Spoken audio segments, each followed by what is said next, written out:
There is a version of the very first episode of Regular Show that almost no one has seen. It aired once on September 6th, 2010, and in that version, Rigby looks at the mess they have made of the house and says to Mordecai, quote, "How in the H are we going to fix this S?" That is what a cartoon raccoon said on a Monday night on Cartoon Network, to an audience that included children who had school the next morning. By the following week, the line had been changed. The original cut of The Power has never been officially released in its complete form, and that is not even close to the strangest thing this show lost along the way. Regular Show ran for 8 seasons and 261 episodes. In that time, it was censored, re-edited, partially banned, redubbed, and reanimated across more than a dozen countries. Entire scenes were removed. Characters were redrawn mid-sentence. Dialogue was swapped out between the storyboard and the final cut. And before any of that, there were episodes that never got made at all. Ideas that were pitched and abandoned. Character arcs that went in directions the creators pulled back from. And a student film about an acid trip that became the entire foundation of the show. What you watched was not always what was made. And what was made was not always what was planned. If you tried to watch every version of Regular Show, every international cut, every uncensored original, every censored replacement, every pilot draft, every storyboard revision, you would not be watching one show. You would be watching dozens of shows, all sharing the same characters and the same basic plot, but differing in hundreds of small, specific ways. A joke that exists in New York does not exist in London. An episode that airs in Los Angeles is banned in Budapest. A character's body is visible in one country and invisible in another. Before we go further, a quick note. If you enjoy long-form essays like this one, subscribing helps the channel keep going. It is free and takes about 3 seconds. Now, back to it. A word that is spoken in one language is erased in the next. The show you know is one of many possible Regular Shows, and the version you watched was determined not by the creators, but by the country you happen to live in, the year you happen to start watching, and the platform you happen to use. And to understand how much of this show exists in versions you were never meant to see, you have to start at the very beginning. Before Regular Show was Regular Show at all, when it was something much stranger, much darker, and much more honest about what it was really about. The first deleted scene in Regular Show's history is not technically from Regular Show. It is from a student film called 2 in the AM/PM, made by J.G. Quintel at the California Institute of the Arts in 2006.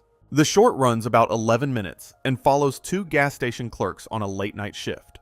One of them offers the other a piece of candy. The candy, it turns out, is laced with acid. What follows is an increasingly unhinged hallucination sequence in which the characters transform into a blue jay, a gumball machine, and a lollipop-headed man. If those descriptions sound familiar, they should. The blue jay becomes Mordecai. The gumball machine becomes Benson. The lollipop man becomes Pops. The entire cast of Regular Show was born inside a drug trip that Cartoon Network could never, under any circumstances, acknowledge on air. The short includes explicit language, brief nudity, and drug use, played for laughs. Every frame of it is a deleted scene, in the sense that the show it inspired had to pretend it never existed. Quintel has never hidden it.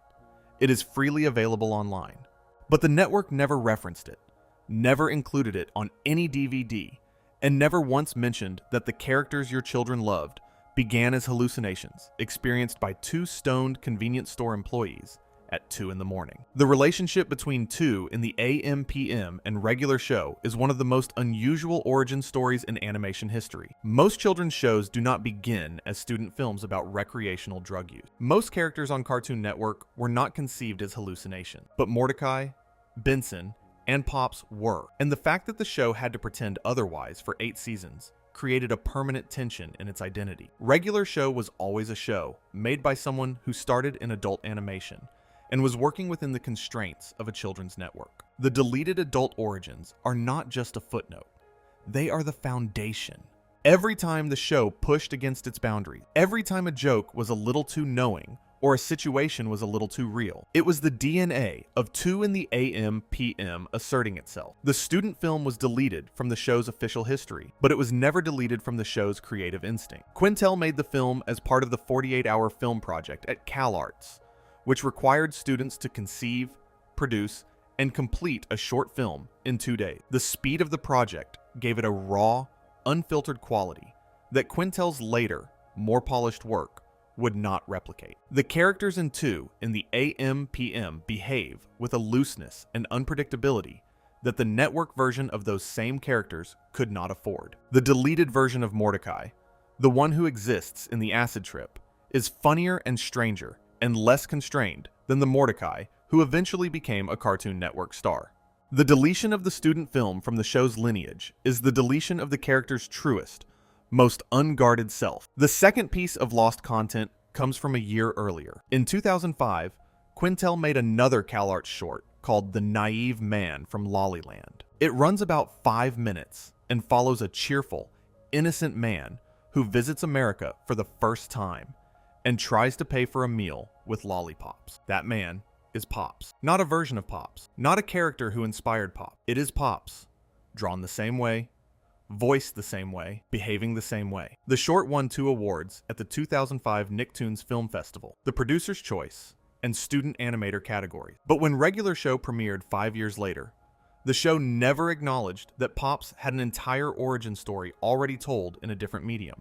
The Naive Man from Lollyland is the first draft of the character who would eventually save the universe by flying into the sun, and the show treated him as though he had no past at all. Everything from that short, the restaurant, the lollipop currency, the specific way Pops misunderstands human custom, was a deleted scene that the show quietly absorbed without credit. The third lost version of Regular Show is the pilot itself. The original pilot was produced for the Cartoonstitute, Cartoon Network's internal development program that created short pilots to test new show concepts. The pilot, later reworked and aired as the Season 2 episode First Day, is noticeably different from the show it became. The animation is bouncier, more elastic, with heavy squash and stretch that the later series abandoned for a flatter, more grounded look. Rigby in the pilot has 2 prominent front teeth that made him look younger, almost childlike.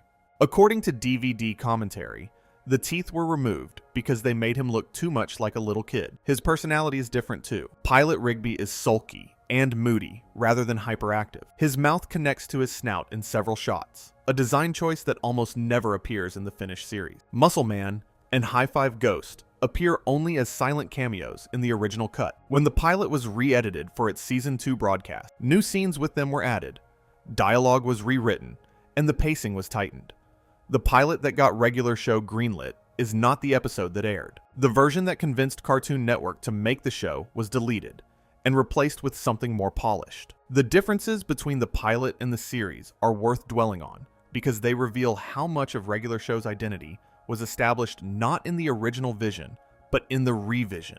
The bouncier animation of the pilot suggests a show that was still figuring out whether it wanted to be a cartoon or a character study. The later series chose the character study, and the animation followed, becoming quieter and more restrained to match the emotional tone. The pilot's Rigby, sulky and moody, would have been a different kind of comic foil than the hyperactive, impulsive Rigby who appeared in the series. The sulky version suggests a character defined by resentment. The hyperactive version suggests a character defined by enthusiasm, even when that enthusiasm is directed at terrible ideas. The show chose the version of Rigby who is more fun to be around, and in doing so, it chose a fundamentally different kind of comedy. The deleted Rigby is the one who drags you down.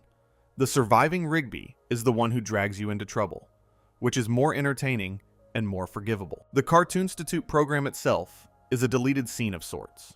It was an internal development initiative that produced dozens of pilot shorts, most of which were never picked up for series. Regular Show survived the process. Other shorts, including some by talented creators who went on to significant careers, did not. The Cartoonstitute is the deleted reality in which Regular Show was just another pilot that did not make the cut.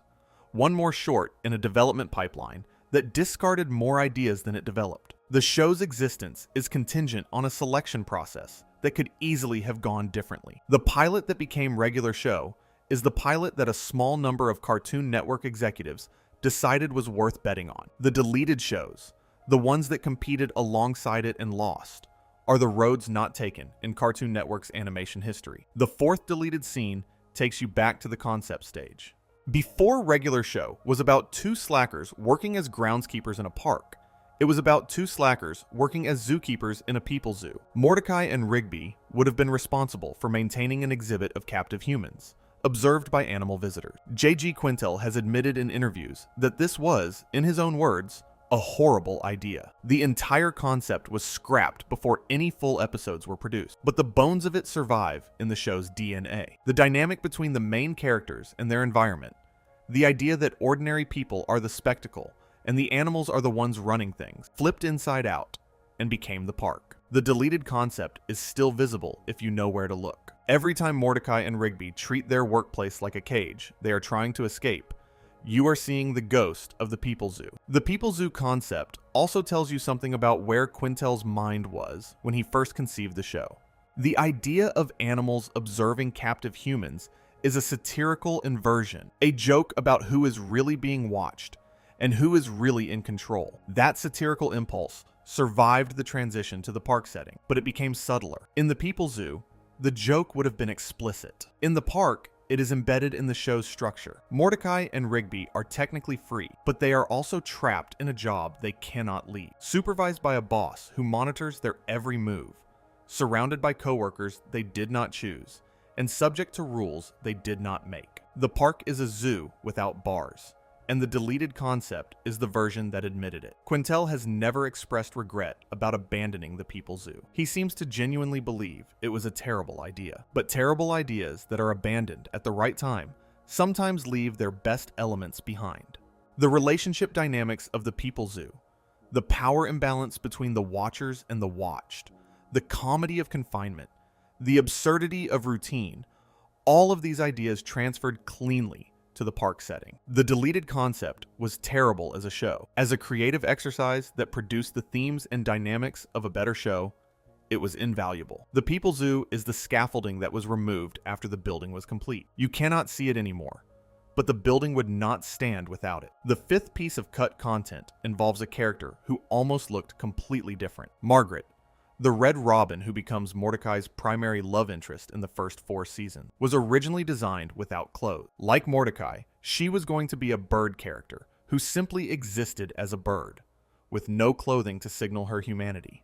The decision to add her outfit was made for obvious reason, as the creators realized that a female character drawn in the same stripped-down style as the male characters would read differently to audiences and to network standard. But the original Margaret design is a reminder of how much of regular show's early development happened in a space where the line between adult content and children's content had not yet been drawn. The character was redesigned, and the original version became a deleted scene that the show's art department quietly buried. The 6th and 7th deleted scenes come from a pair of scrapped episodes that never made it past the pitch stage. The first was called The Return of the Mommy Monthly Guide, intended as a sequel to the season 4 episode Gut Model. In the original episode, Muscle Man accidentally becomes a model for a magazine marketed to middle-aged mothers, and the scrapped sequel would have revisited that storyline.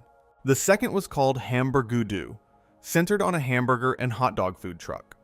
Neither episode has been described in detail by the production team, and no storyboards have surfaced publicly. They exist only as titles on a list of ideas that were pitched, discussed, and ultimately passed over. For a show that ran 261 episodes, the number of ideas that did not survive the writer's room is almost certainly in the hundred. These two are simply the ones whose names escaped. The 8th deleted scene is one of the most well-documented in the show's history, and it comes from the very first episode. In the original broadcast of The Power, Season 1, Episode 1, Mordecai and Rigby hurl insults at each other, using a word that sounds like a body part when you add a first syllable. The exchange, in which they call each other holes, was cut from every subsequent version of the episode. The Cartoon Network broadcast after the premiere night, the DVD release, the streaming version on Max, all of them use a sanitized cut. The original line reading exists only in recordings made by fans who happened to watch the premiere live, and in the rare Slack Pack DVD release, which preserved the original audio for The Power, but not for the other early episodes that were also censored. The 9th deleted scene involves the same episode. In The Power, there is a moment where Rigby says the full sentence that was later changed to how in the heck are we going to fix this stuff? The original line, which aired once and was never repeated, used letters as stand-ins for profanity in a way that made the intended words unmistakable. The show was not being coy. It was being explicit in a way that Cartoon Network apparently did not catch before broadcast, and immediately corrected afterward. This is one of only 3 episodes from the first season, The Power, Free Cake, and Meet Your Maker, that originally aired in uncensored form and were never shown that way again. The uncensored version of Meet Your Maker has never been released on any home media format. It may exist only in Cartoon Network's archives, and in the memories of the people who watched it live on a Monday night in 2010. The 10th deleted scene comes from Free Cake, Season 1, Episode 5. In its original broadcast, the episode contained language and gags that were toned down for all subsequent airing. The specific changes have not been fully documented by the production team or by Cartoon Network, which has never acknowledged the existence of the uncensored cuts as a deliberate creative choice. What is known is that the version of Free Cake available on streaming platforms and DVD is not the version that aired first. The original is a ghost. It played once to whatever audience happened to be watching Cartoon Network that night, and then it was replaced by something the network considered more appropriate. The fact that 3 of the first 6 episodes required post-premiere editing tells you something about the gap between what J.G. Quintel wanted regular show to be and what Cartoon Network was willing to let it remain. The 11th deleted scene is not a scene at all, but an entire character detail. Rigby was originally designed to wear a tie and look more feral, with sharper features and a wilder expression. The tie was removed, and his design was softened to streamline the animation process, but also because Cartoon Network felt the original design made him look too unsettling for a character the audience was supposed to root for. The feral Rigby exists in early concept art and pre-production sketches. He looks less like a lovable slacker and more like something you would not want to find in your garbage at night. The redesign worked. Rigby became one of the most popular characters on the network, but the original version, the version that looked like he had been living in the wild, was deleted from the show's visual identity before the first episode ever aired. The 12th and 13th deleted scenes come from the UK broadcast of the series, where regular show was subject to some of the most extensive censorship in Cartoon Network's international history. In the UK version of The Power, the line, "but he is gonna be pissed," was changed to, "but he is gonna be miffed." Every use of the word turd across the entire series was replaced with the word plank. The scene where Mordecai says we are screwed was removed entirely. The line "do not look at our crotches while we synchronize our watches" was cut. A scene following a wizard urinating in a bush was shortened, with the sound of his zipper and the sound of urination lowered in the mix and his heavy breathing removed.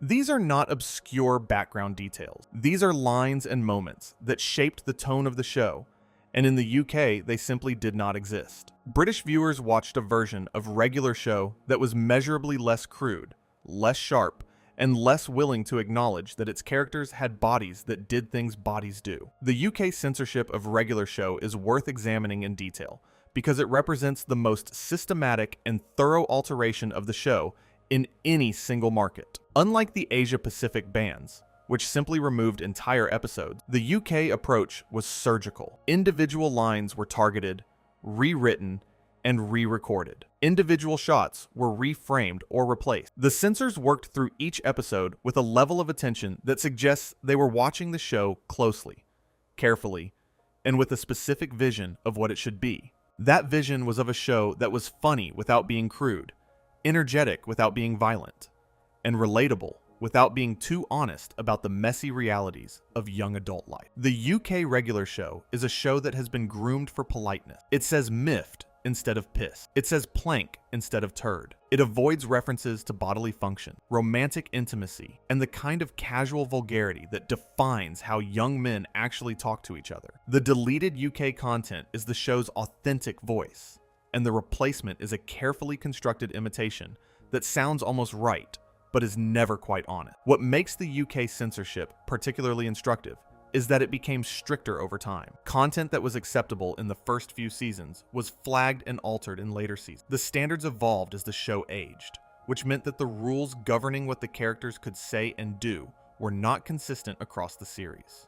A joke that passed in Season 1 might have been cut if it appeared in Season 5. This retroactive tightening created a version of the show where the characters seem to become more restrained as the series progresses, not because the writers chose to tone things down, but because the censors chose to tighten their grip. The deleted UK content from later seasons is the content that would have been acceptable in earlier seasons, removed by a standard that shifted beneath the show's feet. The cumulative effect of the UK edits is difficult to overstate. A fan who compiled a side-by-side comparison of the US and UK versions of the series found differences in the majority of episodes. Some differences are minor.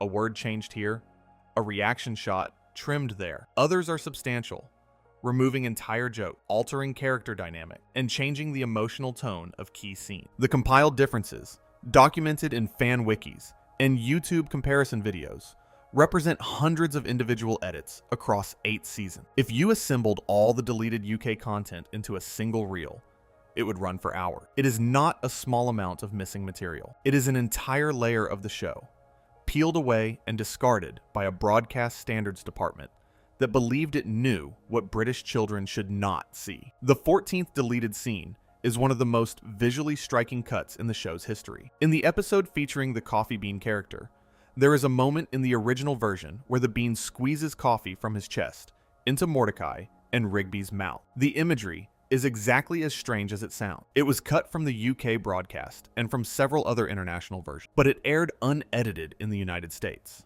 The scene is a perfect example of the kind of gag regular shows specialized in, something that is technically not explicit, but is so visually suggestive that it becomes impossible to explain to a concerned parent without making it sound worse than it actually is. The deleted version exists in international cuts, where the scene simply skips from one moment to the next, and the Coffee Bean's contribution to the plot goes unexplained. The 15th deleted scene involves Death itself. In several UK episodes, the character Death, who appears as a recurring figure throughout the series, had his interactions with other characters altered. In one notable change, a scene where Death spits into Rigby's mouth was replaced with an entirely new animation, in which Death fires a laser from his finger toward Rigby. The replacement is so tonally different from the original that it almost feels like a parody. The original scene is gross and funny in the way regular show often was.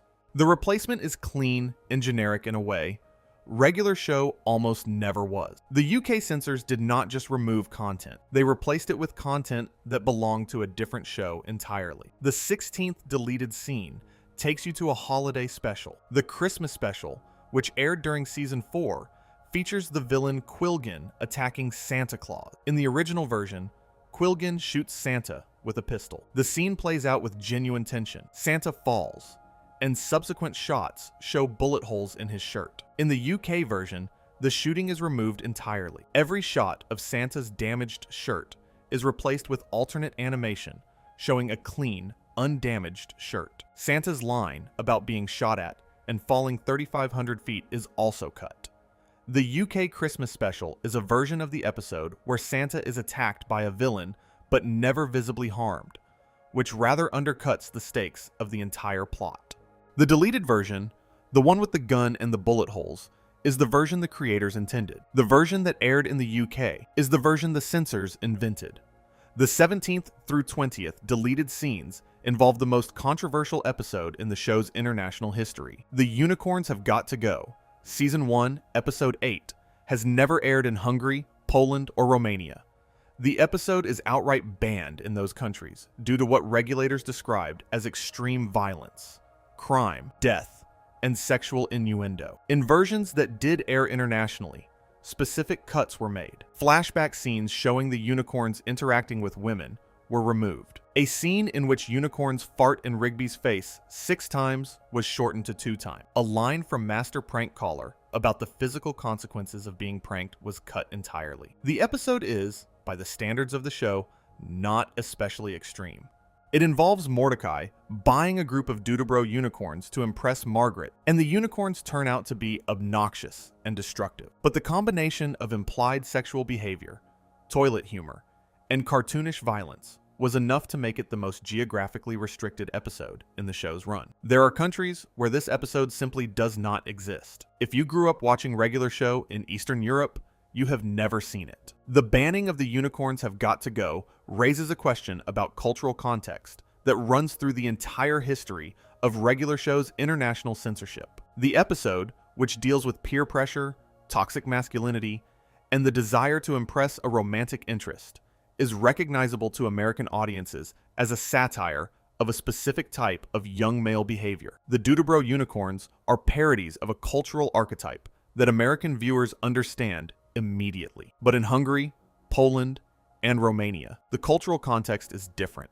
The archetype the episode satirizes may not be as recognizable, and the behaviors the unicorns engage in may read as straightforwardly offensive rather than satirically pointed. The deletion of the episode in Eastern Europe is not necessarily about the episode being worse than other episodes. It is about the episode being harder to read in a culture where the joke's target is less familiar. The deleted episode is the one that required a specific cultural fluency to understand, and the countries that banned it were the ones that decided their audiences did not have that fluency. Whether that decision was correct is not a question the censors asked. They saw the content, applied their standards, and the episode disappeared. This pattern, content that works in one cultural context and fails in another, repeats throughout Regular Show's international broadcast history. The show is, at its core, an American show about American experiences filtered through the lens of animation.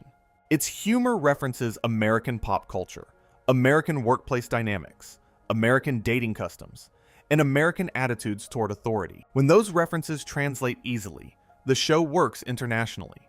When they do not, the show either needs to be adapted or censored, and the adaptation or censorship changes the show's meaning. The deleted international content is the American content that did not survive translation, not because it was badly made, but because it was too specifically American to travel without losing its context. The 21st deleted scene is arguably the most politically significant in the show's history. The Real Thomas, a season 6 special that aired on November 6, 2014, reveals that Thomas, the park's quiet intern, is actually a Russian spy named Nikolai. He and another operative named Natalia infiltrated the park on orders from General Romanov, with the goal of stealing it for Russia using massive rockets to improve their own parks program. The episode was banned outright in Russia, where the premise of a Russian spy storyline was considered offensive and too provocative, given the country's ongoing invasion of Ukraine and the tensions of what many were calling a second Cold War. In Asia-Pacific broadcast, every reference to Russia was changed to a fictional country called Druzhnia. The Russian flag was altered. Dialogue was redubbed. The special edition title card was replaced with a standard one. In the UK and Australia, the episode was allowed to air, but Russian references were still cut or renamed to Druzhnia, reportedly so younger viewers would not develop negative associations with a real country. The episode that aired in the United States is not the episode that aired almost anywhere else in the world. The Real Thomas exists in at least 3 distinct versions, and the one most of the world saw was the one that pretended Russia did not exist. The geopolitics of a cartoon about a goat who is secretly a spy might seem absurd, but the censorship decisions around The Real Thomas reflect real-world anxieties about how media shapes children's perceptions of foreign countries. The episode aired in the United States on November 6, 2014, less than a year after Russia's annexation of Crimea, and during a period of escalating tensions between Russia and the West. The timing was coincidental. The episode had been in production for months before the geopolitical situation deteriorated to the point where a cartoon spy story became diplomatically sensitive. But the coincidence created a situation where a show about talking animals in a park found itself at the center of an international content dispute. The deletion of Russia from the episode in most markets was not a creative decision. It was a diplomatic one. And it turned a beloved animated character into a case study in how entertainment intersects with politics in ways that no one involved in the show's creation anticipated or wanted. What makes the situation even more layered is that the episode itself is one of Regular Show's best. It has a 9.5 rating on IMDb, making it one of the highest rated episodes in the series. The revelation that Thomas has been lying about his identity, the moral complexity of a character who betrays both his country and his friends to do the right thing, and the bittersweet ending where Thomas goes on the run rather than face consequences from either side. All of these elements resonated with viewers who saw the full, uncensored version. The deleted Russian elements are not incidental. They are the context that gives the episode its weight. Without them, the episode is a generic spy story. With them, it is a story about identity, loyalty, and the impossibility of serving two masters. The censored version preserves the plot but deletes the meaning. The 20-second deleted scene comes from Party Pete, Season 2, Episode 9, which holds the unofficial record for most edits in a single episode of regular show. The original version contains a scene where Party Pete performs a crotch-thrusting dance behind three women. A close-up of his pelvic thrusting was changed in the UK to a close-up of his foot tapping. The line suck on this was removed. Scenes of women dancing provocatively for Pops' enjoyment were cut or shortened. The episode's entire energy was restructured for international audiences, removing the sexual undertone that was, in the original American version, the entire joke. Party Pete in the US is an episode about a party that gets out of hand in suggestive ways. Party Pete in the UK is an episode about a party that gets out of hand for reasons that are never quite clear, because the reasons were deleted. The 23rd deleted scene involves an episode that never aired at all in certain parts of the world.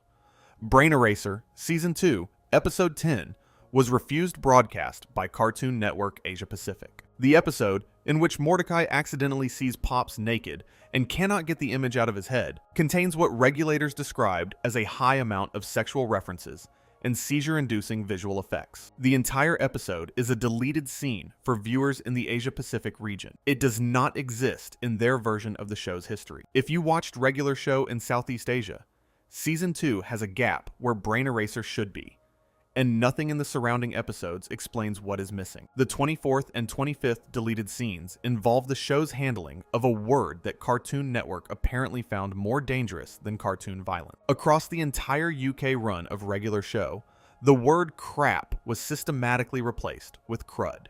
The word piss was changed to tick. The word turd, as previously mentioned, became plank. These are not isolated edits. They are series-wide policies applied to every episode in which the words appear. The effect is cumulative. British viewers did not just miss individual jokes. They experienced a version of the show that was linguistically flattened, where the characters spoke in a slightly sanitized register that removed the casual vulgarity that made Mordecai and Rigby sound like actual young men, rather than cartoon characters performing the idea of young men. The deleted versions are the ones with the real word. The versions that aired in the UK are the ones with the fake one. The 26th deleted scene is a production-level change that affected how the show looked, rather than what it said. In the original pilot, regular show used a noticeably more fluid animation style, with heavier squash and stretch effects, more exaggerated facial expressions, and a bouncier sense of movement. When the show was picked up for series production, the animation was deliberately flattened. Characters moved more stiffly. Expressions became more subtle. The overall look shifted from something that felt like a student film to something that felt like a professional television production. The pilot's animation style was deleted from the show's visual vocabulary, replaced by the cleaner, more controlled look that would define the series for 8 seasons. You can see the difference immediately if you compare the pilot version of First Day to any episode from Season 3 or later. The show became more polished. Whether it became better is a question the deleted animation style keeps asking. The 27th deleted scene comes from the show's approach to one of its most uncomfortable recurring subjects. In the episode Do Me a Solid, Season 2, Rigby blackmails Mordecai into performing a series of increasingly humiliating favors. In the original storyboard version, the episode ended with Rigby keeping the blackmail tape rather than destroying it. The ending was changed before broadcast so that the tape is destroyed, giving the episode a cleaner resolution. But the original ending, the one where Rigby retains leverage over his best friend, is darker and more honest about the power dynamics in their relationship. It suggests that Rigby's willingness to exploit Mordecai is not a one-time lapse, but a permanent feature of who he is. The deleted ending complicates the friendship in a way the aired version deliberately avoids. The 28th deleted scene involves a flashback that was cut from Mordecai and the Rigby, the 12th episode of Season 1.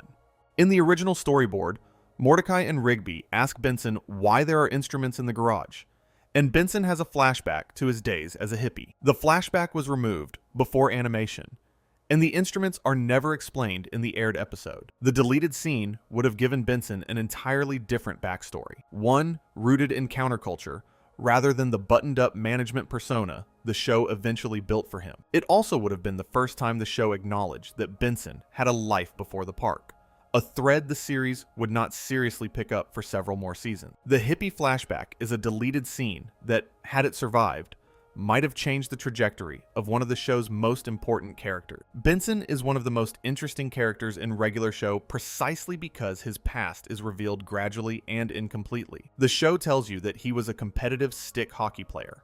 It tells you that he had romantic relationships that ended badly. It tells you that his temper is rooted in genuine frustration with a life that did not go the way he planned. But it never tells you the whole story. The deleted hippie flashback would have been one of the earliest pieces of that story, and its removal meant that Benson's past remained a mystery for longer than it might have otherwise. By the time the show got around to exploring his backstory in earnest, the version of Benson that existed in the audience's imagination was already firmly established. He was the angry boss. He was the authority figure. He was the man who yelled. The hippie flashback would have complicated that image much earlier, showing the audience a Benson who was once young and idealistic and possibly rebellious. Instead, that complexity was delayed, and Benson spent several seasons as a simpler character than he needed to be. The deleted flashback is the early version of a more complex Benson.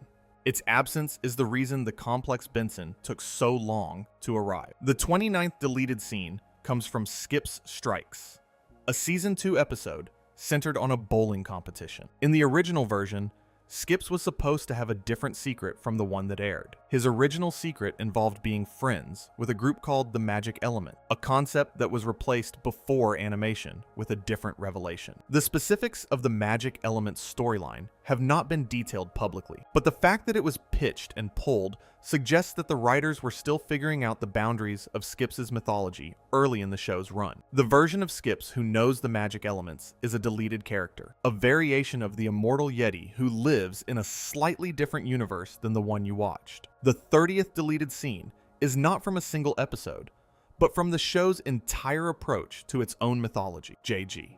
Quintel has said in interviews that the concept of Lollyland, the magical realm where Pops originates, was an idea he kept gravitating back toward throughout the series, but could never find the right place for until the final season. The idea of exploring Lollyland was pitched multiple times during the middle seasons of the show, and rejected each time because it did not feel right as a mid-series story. The deleted Lollyland episodes, however many were pitched, represent an entire mythology that the show kept in its back pocket for years. When it finally appeared in Season 8, it came with the weight of everything the show had been holding back. But the versions of Lollyland that were pitched for Seasons 3, Amisum, 4, Mons, and Famtium, the ones that would have introduced the concept earlier and in a different context, are gone. They exist only as ideas that Quintel carried in his head until the timing was right. The 31st deleted scene involves the show's relationship with outer space. Like Lollyland, the idea of sending the park to space was something Quintel considered long before it happened. In interviews around the finale, he admitted that he had no original plan to send the characters to space, and that the idea emerged gradually during Season 7. But the fact that it was considered and deferred multiple times means that earlier versions of the show's arc, versions where the space storyline began in Season 5 or 6, were discussed and discarded. The deleted space seasons are alternate timelines of the show, paths it could have taken, but chose not to until the very end. Quintel has described the decision to hold back as instinctive. It did not feel right yet. The deleted versions are the ones where it felt right too soon. The 32nd deleted scene comes from the show's movie. Regular Show, the movie, which premiered on November 25th, 2015, went through an extensive development process that resulted in significant cuts. The movie was originally supposed to be a 40-minute special, but Quintel pushed Cartoon Network to make it a full feature. Once the expanded version was greenlit, the team boarded the entire film, and the first pass came in at roughly 2 hours. The final version runs 69 minutes. That means approximately 50 minutes of content was cut from the movie between the first storyboard pass and the final product. The deleted scenes from the movie were partially included on the DVD release, which features deleted scenes, movie animatic, an original board pitch, concept art, and art gallery. But the full 2-hour version of the storyboard has never been released. Half of regular show. The movie is a deleted scene. Think about that for a moment. You have a 69-minute movie that represents roughly half of the material that was originally conceived for it. The other half, the 50 minutes that were cut, is not a collection of throwaway scenes. It is the result of a full storyboard passed by the same creative team that produced the entire series. The deleted movie content includes character moments, action sequences, and story beats that the team considered essential enough to board in full before deciding they could not fit within the final runtime. Quintel has described the process as painful, noting that the team boarded the entire movie, realized it was far too long, and then had to make difficult choices about what to keep. The movie that aired is the compressed version. The expanded version, the one that tells the full story the team originally imagined, exists in storyboard form, but has never been animated. It is the most complete deleted scene in regular show's history, a coherent, fully planned narrative that was deliberately reduced by nearly half. The movie's development also reveals something about the creative tension between Quintel's vision and the network's expectation. Cartoon Network originally wanted the movie to be a 40-minute special, essentially a double-length episode. Quintel pushed for a feature-length film, arguing that the story he wanted to tell required more space. The network agreed, but the eventual runtime of 69 minutes suggests a compromise. The movie is longer than a special, but shorter than a standard feature film. The deleted runtime is the gap between what Quintel requested and what the production ultimately delivered, and somewhere in that gap is the version of the movie that tells every story the creator wanted to tell without the constraints that forced him to choose. What makes the movie's deleted content particularly significant is that it deals with one of the show's most important revelations. The movie reveals that Rigby forged a rejection letter to prevent Mordecai from attending college, a lie that has shaped their entire friendship and that Mordecai does not discover until the events of the film. The emotional weight of this revelation, the way it reframes everything you know about their relationship, was the movie's dramatic core. In the 2-hour storyboard version, the consequences of this revelation had more time to unfold. The characters had more space to react, to argue, to process what the lie meant for their past and their future. In the 69-minute version, the revelation still lands, but the aftermath is compressed. The deleted movie scenes are the ones where the characters sit with the truth longer than the final runtime allowed. They are the scenes where the emotional reality of the story was given the time it deserved, before the clock said, "Stop." The 33rd deleted scene from the movie is one of the few that has been specifically described. In the original storyboard, the sequence from Mr. Ross's final revival to his head getting sliced was longer and more graphic. The scene was trimmed for the final cut, reducing both the duration and the intensity of the violence. The movie version that aired on Cartoon Network is already one of the more violent pieces of content the network has broadcast in the context of a children's property. The deleted version was apparently more so. The line between what regular show was allowed to show and what it wanted to show runs through the middle of its own movie. The 34th deleted scene involves the movie's international release. In the Cartoon Network Asia version of regular show, the movie, the scene where a taxi eats an old man and ejects his bones through its tailpipe was cut entirely. The scene was left uncut on the HBO Max version, creating a situation where the same movie exists in at least 2 distinct forms, depending on where and how you watch it. The old man and his bones are a deleted scene in some parts of the world, and a normal part of the movie in others. The bones exist in a state of quantum deletion, present or absent, depending on the observer's geographic location. The 35th and 36th deleted scenes come from the show's handling of physical affection. In multiple episodes across the series, kiss scenes between Mordecai and Margaret were edited for international broadcast. Close-ups of their lips were removed. Frames where they appear to use their tongues were cut. The UK versions of these scenes are noticeably shorter and less intimate than the American originals. The show's central romance, the one that drives much of the first 4 seasons, was literally diminished in the versions seen by millions of international viewers. The deleted frames are the ones where the characters touch each other, the way real people do. The aired versions are the ones where the characters touch each other, the way Cartoon Network executives are comfortable with. The 37th deleted scene involves Pops' body. In several episodes, scenes showing Pops naked were cut from international broadcast. The character's nudity is always played for innocent comedy. Pops is not sexualized. He is simply a character who occasionally does not understand that he should be wearing clothes, which is consistent with his childlike personality and his origins in Lollyland. But the censors in multiple countries treated Pops' nudity as equivalent to sexual content, and the scenes were removed. The deleted versions are the ones where Pops is allowed to be who he is. The aired versions are the ones where his innocence was mistaken for indecency. The 38th through 40th deleted scenes involve the show's treatment of violence in its earliest episode. In the pilot and first season, Regular Show featured a level of physical comedy that the network would later decide was too aggressive. Characters punch each other. Objects are thrown with force. Impacts are drawn with a heaviness that later seasons softened. As the show progressed, the censorship guidelines became more strict, and actions that were acceptable in season 1, hitting, kicking, throwing, the basic physical vocabulary of cartoon slapstick, were flagged and altered in subsequent seasons. The deleted scenes are not individual moments, but an entire register of physicality that the show was forced to abandon. If you watch season 1 and then watch season 6, the characters move differently. They collide less. They hurt each other less, visibly.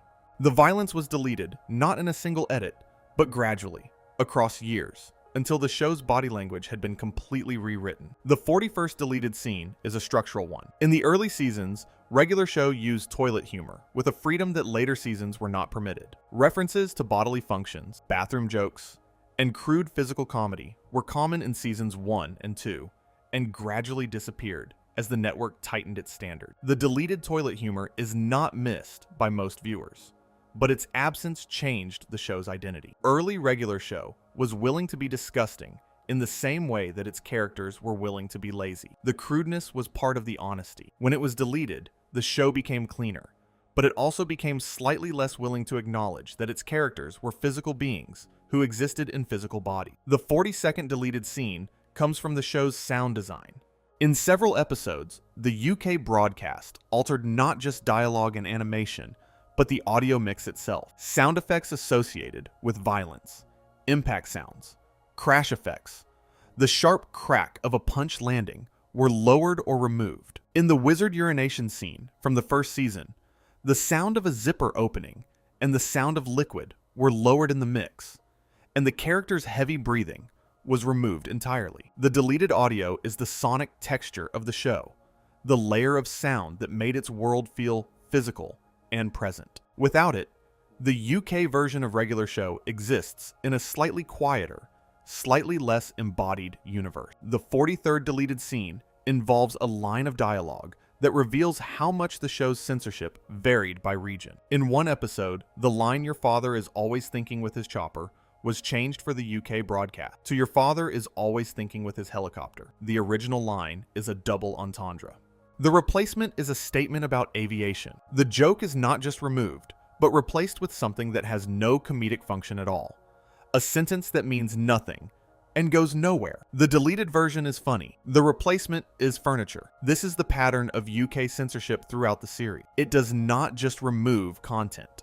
It fills the gap with something inert. The 44th deleted scene involves an entire character's introduction. When Muscle Man and High Five Ghost first appeared in the show, they were background characters with no dialogue. Their introduction as speaking, recurring characters happened in the series proper, not in the pilot. But in the reworked version of the pilot that aired as first day in season 2, new scenes featuring Muscle Man and High Five Ghost were added, giving them dialogue and establishing their personality. The original pilot, the one that got the show greenlit, did not include them as active characters.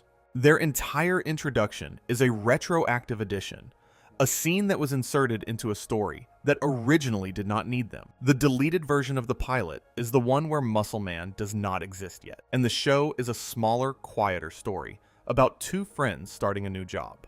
The 45th deleted scene comes from an area of the show that is almost impossible to document. Throughout its run, Regular Show went through standard production rewrites in which jokes, lines, and sometimes entire scenes were changed between the storyboard phase and the final animation. Most animated shows go through this process, but Regular Show's storyboard-driven production method meant that the storyboard artists were also the writers, and their original boards often contained material that was refined or removed before the episode reached the screen. The total volume of deleted storyboard content across 261 episodes is enormous, but almost none of it has been made public. Individual artists have shared fragments on social media and portfolio sites, but the full archive of Regular Show storyboards, with all their deleted jokes and alternate scenes, remains locked in Cartoon Network's production file. The 46th deleted scene is a thematic one.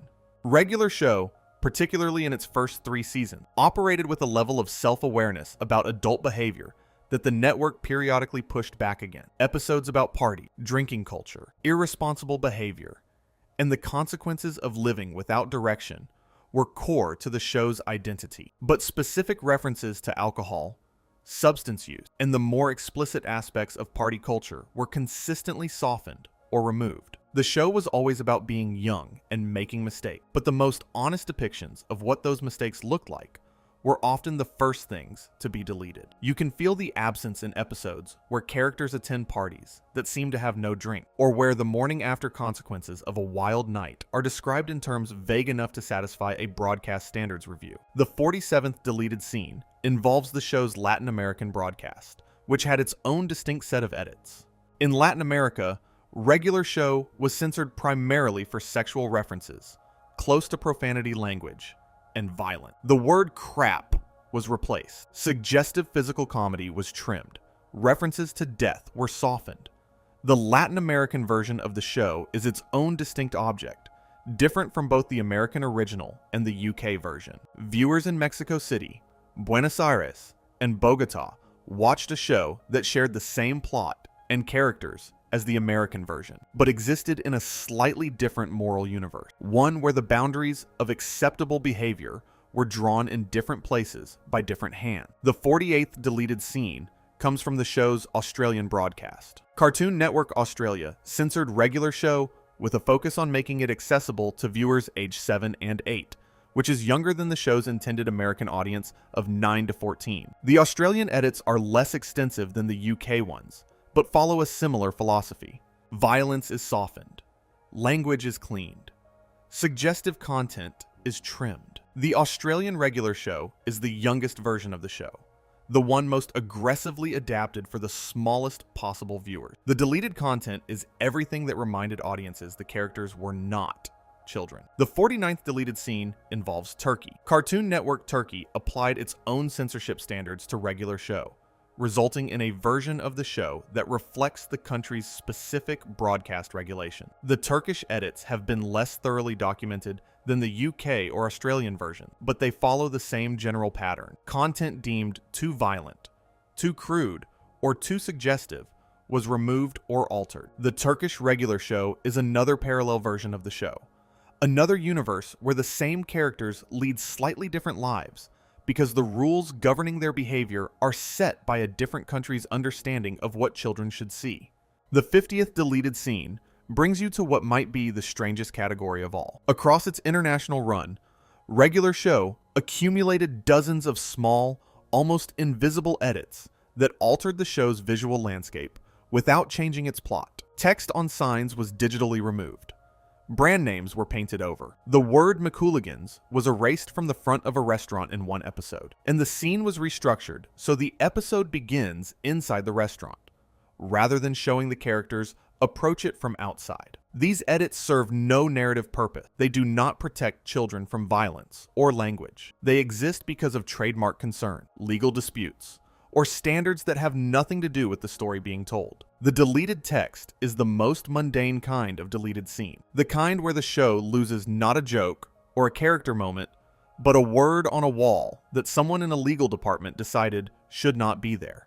But before the list continues, it is worth pausing to consider what all of this means when you put it together. 50 deleted scenes, and the show is not even halfway through its history. What you have heard so far covers the student films that preceded the show, the concept that was scrapped before production, the pilot that was rewritten, the character designs that were changed, the episodes that were censored in the US, the UK, Asia Pacific, Latin America, Australia, Turkey, Hungary, Poland, Romania, and Russia, the episodes that were banned outright, the storyboard gags that were cut before animation, the production changes that altered the show's visual style, and the movie that lost half its runtime. And you have not yet heard about the show's approach to its own continuity, its streaming history, its relationship with fan culture, the finale that deleted its own setting, or the revival that is recovering deleted stories from the show's own timeline.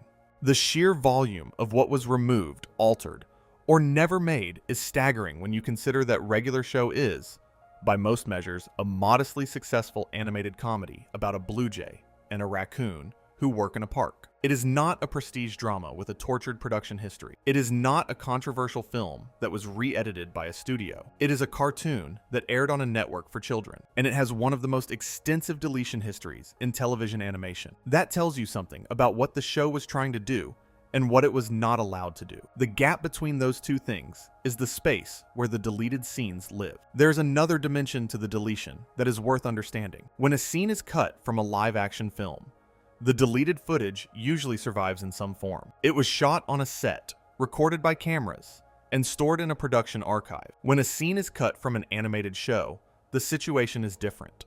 If the scene was cut at the storyboard stage, it may exist only as pencil drawings on paper, or as digital files in a production database. If the scene was cut after animation, the animated frames may survive in the production files, but were never composited into a finished episode. And if the scene was cut during international localization, the original frames exist in the American master, but not in the international version. The archaeology of animated deletion is more complex than the archaeology of live-action deletion, because the layers of production are more numerous and less uniform. A deleted scene in Regular Show might be a drawing, an animation, a sound file, a voice recording, or simply an idea that was discussed in a room and never written down. The physical form of the deletion varies, and with it, the likelihood that the deleted content can ever be recovered. Consider the 3 uncensored episodes from the first season: The Power, Free Cake, and Meet Your Maker. These episodes aired once in their original form and were then replaced with edited versions. The original audio exists somewhere in Cartoon Network's archive, but the original broadcast versions were not preserved on any official release except for The Power on the Slack Pack DVD. The uncensored versions of Free Cake and Meet Your Maker may exist only as analog recordings made by fans or as digital files in a Turner Broadcasting archive that no one has reason to access. The deletion of these episodes is not permanent in the sense that the original files were destroyed. It is permanent in the sense that no one with the authority to release them has any incentive to do so. The deleted content is alive, but unreachable, stored in a server room that was built for other purposes. This is the condition of most deleted animated content. It exists in a state of suspended deletion, neither destroyed nor available. The storyboards for episodes that were cut at the board stage are in filing cabinets or on hard drives at Cartoon Network Studios. The voice recordings for alternate takes are on backup tapes in a storage facility. The production files for the original UK episodes, before the censors made their changes, are in the same digital pipeline that produced the censored version. All of this material is technically recoverable. None of it is practically available. The deleted scenes of Regular Show are not lost. They are archived, which in the context of corporate media production is almost the same thing. And then there are the deleted scenes that exist only in memory. The writers who pitched episode concepts that were rejected remember those ideas. The storyboard artists who drew gags that were cut remember those drawings. The voice actors who delivered takes that were not used remember those performances. JG. Quintel remembers the version of Regular Show that existed in his head before it became the version that aired. These mental deleted scenes are the most fragile kind of all. They will last exactly as long as the people who carry them, and then they will be gone in a way that archived files are not. The human memory of deleted content is the final layer of the deletion archaeology, and it is the layer that is most certain to eventually disappear. With that understanding in place, the list continues, and as it continues, you should carry with you the awareness that every deleted scene described from this point forward exists in one of these states. Some are documented in wikis and fan compilations. Some are preserved in production archives that no one accesses. Some exist only in the memories of the people who made them. And some are gone entirely, deleted so thoroughly that even the evidence of their deletion has been deleted. The show you watched is the surface. What follows is more of what lies beneath. The 51st deleted scene exists somewhere between production and broadcast, in a space that most viewers never think about. When regular show episodes were prepared for international distribution, the master audio tracks were separated into dialogue, music, and effects layers so that foreign language dubs could be created. But in some cases, the redubbing process went beyond simple translation. Lines were rewritten to remove references that censors had flagged, and the new dialogue sometimes changed the meaning of entire exchanges. In the UK redub of several episodes, characters say things that the original writers never wrote. The deleted scene, in these cases, is the original English dialogue, replaced not by a translation, but by an entirely new line invented by a localization team working under instructions from a broadcast standards department. The characters in the UK version of regular show sometimes say things that JG Quintel never intended them to say. The 50-second deleted scene involves the show's opening sequence, regular show's title card sequence. The simple image of the park, accompanied by the show's synthesizer theme, remained largely consistent throughout the series. But in the UK and several other international markets, the title card for the real Thomas was replaced with a standard regular show title card, removing the special edition title that the American version used to signal that this was an event episode. The deletion of the title card might seem trivial, but it changed the way the episode was framed. American viewers knew from the first frame that this episode was different. International viewers received no such signal. The special nature of the episode was deleted before a single line of dialogue was spoken. The 53rd deleted scene comes from the show's handling of one of its most sensitive recurring elements. Regular show featured Death as a character, a skeletal figure who appeared in multiple episodes and interacted casually with the main cast. In the American version, Death is played for dark comedy. He is intimidating, but ultimately part of the show's absurd world. In several international versions, Death's appearances were trimmed, his dialogue was softened, and his physical interactions with other characters were altered. The UK version, as mentioned, changed his spitting into Rigby's mouth to a laser beam, but other markets made their own adjustment, reducing the character's screen time and removing moments where death, the concept, was treated too casually. The deleted death scenes are the ones where the show was most honest about mortality being funny, which is one of the most fundamentally human things a show can be honest about. The 54th deleted scene is one that fans have debated for years. In the final season, when the show relocated to space, the tone shifted significantly. The stakes became higher, the humor became darker, and the mythology became more complex. Several fans and commentators have noted that the space season feels different from the rest of the show, and some have speculated that the original plan for the final season was different from what aired. Quintel has acknowledged that the decision to go to space emerged gradually, rather than being part of a master plan, and that ideas for the final season evolved throughout production. The deleted final season, the one that might have kept the characters on Earth and told a different kind of ending story, is the most speculative deleted scene on this list. It may never have existed as a concrete plan, but the possibility of it lingers in the gaps between what the show was and what it became in its last year. The 55th deleted scene involves the show's treatment of Mordecai's romantic future. After the Margaret and CJ arcs ended, Mordecai stopped dating for the remainder of the series. In the 25-year time jump at the end of the finale, he is shown married to a Batwoman named Steph, a character who had never appeared in the show before. The decision to introduce Mordecai's wife as a complete stranger was deliberate, but it also means that whatever storyline might have connected Mordecai to his eventual partner was deleted from the show's narrative. The episodes where Mordecai meets Steph, where they get to know each other, where their relationship develops, these episodes do not exist. They are the most significant deleted scenes in the show's emotional arc, the love story that the show chose not to tell. The 56th deleted scene is connected to the previous one. In interviews, Quintel has implied that the decision to skip Mordecai's final relationship was partly a response to how the Margaret and CJ arcs had been received by fans.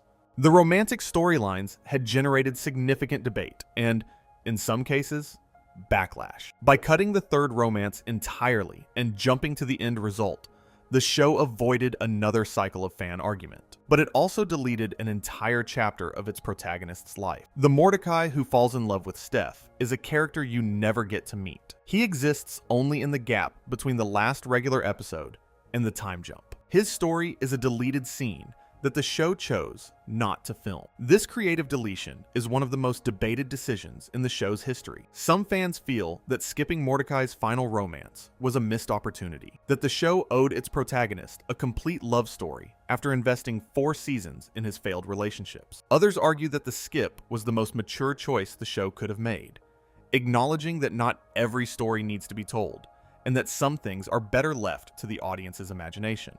The truth is probably somewhere between these positions. Quintel chose to delete Mordecai's third romance because the first 2 had generated more drama than he wanted, both within the show and within the fan community. The deletion was partly a creative choice, and partly an act of self-preservation. By skipping the story, the show avoided repeating a pattern that had become exhausting, but it also denied the audience the chance to see Mordecai learn from his mistakes in real time, to watch him apply the lessons of Margaret and CJ to a new relationship and get it right. The version of the show where that happens is a better show in some ways, and a more frustrating show in others. It was deleted for understandable reasons, but the absence is still felt. There is something else worth noting about Steph, the character who appears in the time jump as Mordecai's wife. She is a bat, a species that has no connection to any character in the show's history. She is not a Robin like Margaret. She is not a cloud person like CJ. She is something entirely new, and her newness is deliberate. By making Mordecai's eventual partner someone the audience has never met, the show communicated that his future is not defined by his past. The deleted love story is the story of a man who stopped looking for love in familiar places and found it somewhere unexpected. You never see how it happened, but the fact that it happened is, in its own quiet way, the most hopeful thing the show ever said about its protagonist. The 57th deleted scene comes from the production side of the movie. J.G. Quintel has described the movie's development as a process of constant expansion and contraction. The team would board sequences, realize they were too long, cut them down, realize they had lost something important, and rebuild. The final 69-minute version is the product of multiple rounds of this process. Somewhere in Cartoon Network's archives, there are storyboard sequences for the movie that represent entire subplots, character moments, and action sequences that were cut, not because they were bad, but because the movie could not be 2 hours long. The movie's deleted scenes are not outtakes. They are parts of a larger story that was deliberately compressed until it fit into a smaller container. The 58th deleted scene involves the show's relationship with music. Regular Show featured an extensive soundtrack of licensed music, particularly from the 1980s, which was central to the show's aesthetic. In some international broadcasts and on some streaming platform, licensed tracks were replaced with generic music due to rights issues. The deleted music is not a visual change, but it is a tonal one. A scene that was scored with a specific 80s track and then rescored with library music is a fundamentally different scene. The emotion changes, the rhythm changes, the reference changes. The deleted soundtrack is the soul of the show's atmosphere, and in some versions, it has been quietly replaced with something that sounds similar, but means nothing. Music was one of Regular Show's most distinctive creative choices. The show's use of 80s rock, synth pop, and classic hits was not decorative. It was structural. The music told you how to feel about a scene in a way that dialogue and animation alone could not. When Mordecai stands on a rooftop at sunset and an 80s power ballad plays, the music is doing half the emotional work. It is placing the scene in a specific cultural context, connecting a cartoon raccoon's feelings to a tradition of romantic yearning that spans decades of popular music. When that specific track is replaced with a generic substitute, the cultural context evaporates. The scene still works narratively, but it no longer carries the weight of association. The character is no longer connected to a musical tradition. He is just standing on a roof while music plays. The deleted music is not background. It is the bridge between the show's animated world and the real world's emotional vocabulary. The licensing issues that cause soundtrack replacements are not unique to Regular Show, but they are particularly damaging to a show that relied so heavily on specific musical references. A scene scored with a recognizable song creates a shared experience between the viewer and the character. You know that song. You have heard it in your own life. You have attached your own memories and associations to it. When the show uses that song, it borrows your emotional history and applies it to the scene. The replacement track, by definition, does not have this power. No one has memories attached to a library track. No one heard a generic synth cue at a high school dance, or during a first kiss, or while driving too fast on a summer night. The deleted music is the show's connection to your life. The replacement music is the show's disconnection from it. The 59th deleted scene takes you back to the very beginning one more time. The Cartoonstitute pilot that became Regular Show was produced alongside dozens of other pilot shorts, most of which were never picked up. The version of Regular Show that competed for a series order was one of many possible shows. If a different pilot had been selected, or if Quintel's short had been passed over, the entire show would be a deleted scene. Every episode, every character, every controversy, and every censorship fight exists because one 11-minute short performed well enough in a development pipeline to get a green light. The deleted version of history is the one where that did not happen, and Regular Show remained what it was originally, a student's idea that went no further than a pitch reel. The 60th deleted scene involves the show's episode count.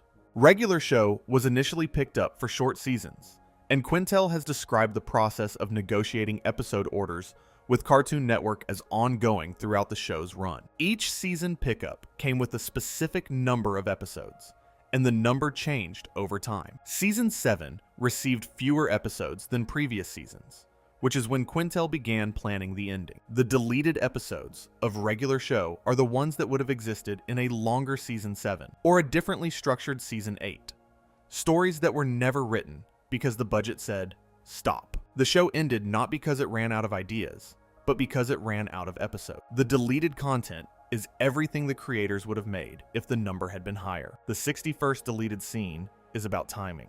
When the series finale aired on January 16th, 2017, it ended with Pops sacrificing himself to save the universe, followed by a 25-year time jump showing the surviving character's future. The finale was structured as a decisive ending, but the fact that the show received a revival series, Regular Show: The Lost Tapes, announced in 2025 and set to premiere on May 11th, 2026, means that the original ending was, in a sense, a deleted conclusion. The Lost Tapes will consist of 37 episodes set during the timeline of seasons 1 through 7, meaning that the show's universe has been reopened in the middle rather than extended past the end. The 25-year time jump still stands. Pops is still gone. But the space between the beginning and the end has been expanded to include stories that were, until now, deleted by the simple fact of never having been told. The 60-second deleted scene is the concept of Regular Show, the Lost Tapes itself.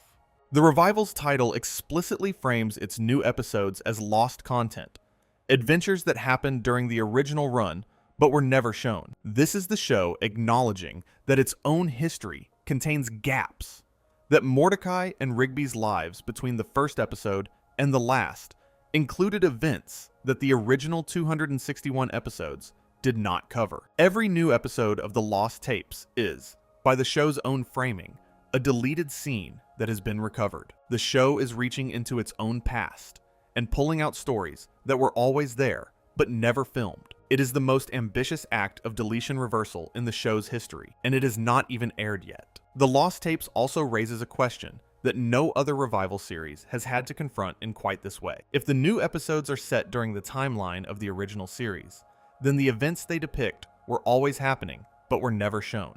This means that the original 261 episodes were always an incomplete record. The characters' lives between episodes were always fuller and more complex than the show depicted. The Lost Tapes is not adding to the show's story. It is filling in gaps that were always there, restoring content that was deleted, not by censors or network executives, but by the simple limitation of a show that could only produce a certain number of episodes per season. The revival's premise is that the show itself was a form of deletion, a selective record of events that omitted far more than it included. And the recovered episodes are proof that the deleted content was worth telling all along. There is something deeply fitting about this approach for a show whose entire history is defined by deletion. Regular Show lost content at every stage of its existence. From the student films that were never acknowledged to the storyboard gags that were cut before animation, to the episodes that were banned in specific countries, to the streaming episodes that were quietly removed from catalog. And now, nearly a decade after the show ended, it is getting some of that content back. Not the censored scenes or the banned episodes or the lost storyboard, but something arguably more valuable. Entirely new stories that fill the silences between the stories that already exist. The Lost Tapes is the show's answer to its own deletion history. You took things away from us for 8 years. Now we are putting things back. Mark Hamill has confirmed his return as the voice of Skips, which means that at least one of the show's core cast members will be present in the recovered timeline. The premiere is set for May 11th, 2026, with a special half-hour episode followed by a season of 37 episodes. Whether the revival lives up to the legacy of the original series remains to be seen, but the fact that it exists at all, that a show which was always losing pieces of itself is now gaining new ones, is remarkable. The deleted scenes of Regular Show are, for the first time in the show's history, being undeleted. The 63rd deleted scene comes from the show's relationship with its own fans. Throughout its run, Regular Show maintained an active fan community that produced art, fiction, theories, and analysis. Some fan interpretations of the show's events and characters were remarkably close to ideas the creators had considered and rejected. The deleted fan-adjacent ideas, the creator concepts that overlapped with fan theories but were never produced, exist in a strange middle space between official and unofficial. They are ideas that were real enough to be pitched in a writer's room, but were deleted before they could be confirmed or denied. The fans who guessed correctly will never know they were right, because the evidence was deleted. The 64th and 65th deleted scenes involve the show's approach to continuity. Regular Show maintained a loose continuity for most of its run, with occasional references to past events, but no strict adherence to a linear timeline. This meant that certain character developments and plot threads could be picked up or abandoned based on the needs of individual episodes. The deleted continuity, the threads that were started and never resolved, includes minor plot points, character relationships, and world-building details that were introduced in one episode and never referenced again. The show's loose structure was a feature, not a bug, but it also meant that ideas could be quietly deleted simply by never bringing them back. The 66th deleted scene is a visual one. In the earliest episodes of Regular Show, the color palette was slightly different from what it would become. The park was greener, the sky was bluer, and the characters' colors were slightly more saturated. As the show's production stabilized, the color design was standardized, and the early episode's slightly brighter palette was replaced by a more muted, consistent look. The deleted color scheme is visible in the first season, particularly in the pilot and the early episode The Power. It is a small change, but it contributes to the feeling that early Regular Show exists in a slightly different universe than later Regular Show, one that is brighter and rougher and less certain of what it wants to be. The 67th deleted scene involves the show's treatment of Benson's backstory. As mentioned earlier, the hippie flashback in Mordecai and the Rigbys was cut before animation, but Benson's past was explored in later episodes, revealing that he was a competitive stick hockey player and, eventually, that he had a complicated romantic history. The deleted hippie version of Benson is an alternate character, one whose past is rooted in rebellion rather than competition. If the flashback had survived, Benson's arc across the series might have been fundamentally different. His anger at Mordecai and Rigby might have read as the frustration of a former rebel who sold out, rather than the exhaustion of a man who has always been responsible. The deleted Benson is more interesting. That might be why he was deleted. The 68th deleted scene comes from the show's very last image. The finale ends with the camera pulling back from the park as the characters go about their lives in the post-time jump future. The final shot is of the park itself, quiet and unchanged despite everything that has happened. In the production of the finale, the team considered multiple options for the final image, and the decision to end on the park rather than on a specific character was deliberate. The deleted final shots, the ones that focused on Mordecai, or Rigby, or the group as a whole, were replaced by the most regular show ending possible. A shot of the place where everything happened, empty and waiting. The deleted endings are the ones that centered the people. The ending that survived centers the place. The park was always the main character. The deleted scenes are the ones that forgot. The 69th deleted scene involves the show's international title. In some countries, regular show was broadcast under a different name. In Brazil, the show was called Apenas Show, which translates roughly to just a show. In Japan, it was called regular show, Bokura no Mirai Toshi, or regular show, Our City of the Future. These alternate titles reframe the show for different audiences, and in some cases, they change the show's fundamental promise. A show called Just a Show is making a different claim about itself than a show called Regular Show. The deleted title is the original one, the one that insists on ordinariness as a defining trait. The international titles are the ones that replaced ordinariness with something the local market found more appealing. The 70th deleted scene is one you will never see, because it exists only in the space between episodes. Regular show's episodic structure meant that each 11-minute story was self-contained, resolving its conflict before the credit. But the characters' lives continued between episodes in ways the show acknowledged, but never depicted. Mordecai and Rigby went to work, clocked in, did boring tasks, ate lunch, went home, and slept. These daily routines are the most consistently deleted scenes in the show. They happen between every single episode, and the show never shows them because they are, by definition, not interesting enough to be episodes. But they are the majority of the characters' lives. The deleted routine is the real regular show, the one where nothing unusual happens and no magical objects appear, and the vending machine does not try to kill anyone. The show was named after this deleted version of itself. There is a pattern that emerges when you catalog this many deleted scenes. The pattern is not about what was removed. It is about who removed it and why. The first wave of deletion is creative. Quintel and his team deleted their own work constantly, cutting storyboard gag, revising character design, reworking episode concept, and trimming the movie from 2 hours to just over 1. This creative deletion is the healthiest kind. It is the process by which a show becomes itself, shedding the ideas that do not fit in order to reveal the ones that do. The second wave of deletion is institutional. Cartoon Network's Broadcast Standards Department reviewed each episode and flagged content that exceeded the network's guidelines for a children's program. This institutional deletion was applied consistently across the American broadcast, and it shaped the show's identity in ways the creators had to work around. The show's innuendo, its reliance on suggestion rather than statement, was partly a creative choice and partly a survival strategy. If you cannot say the thing directly, you learn to say it sideways. The third wave of deletion is international. Each country's broadcast standards body applied its own rules, creating dozens of parallel versions of the show that differed from each other and from the American original. The international deletion was the most extensive and the least consistent, producing a patchwork of edits that reflected not a single vision, but the collective anxieties of regulatory bodies across the globe. And the fourth wave of deletion is archival.